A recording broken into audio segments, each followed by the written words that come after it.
Assalamualaikum. My name is Nur Izzatto. I'm band 3. Matric number 2413626. So today I will talk about Prophet Muhammad on how he communicate with other people. So communication is very important in counseling because it helps people feels understood, supported. In Islamic perspective, Prophet Muhammad is the best example on how to communicate with empathy and kindness.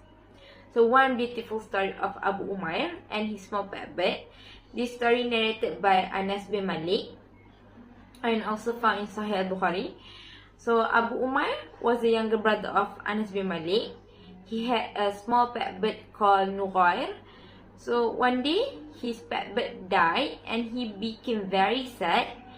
So when Prophet Muhammad came and visited them, Prophet Muhammad did not ignore the child. Instead, he gently asked, "Oh Abu Umair, what happened to Nughair?"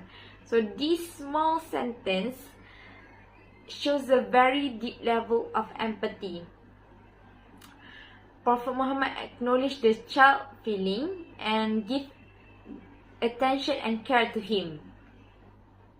In addition, Prophet Muhammad also used an appropriate and gentle communication with the child depending on the child age.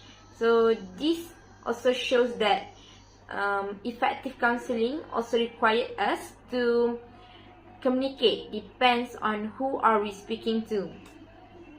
In conclusion, this story teaches us that even a small act of kindness and empathy can have a very big impact.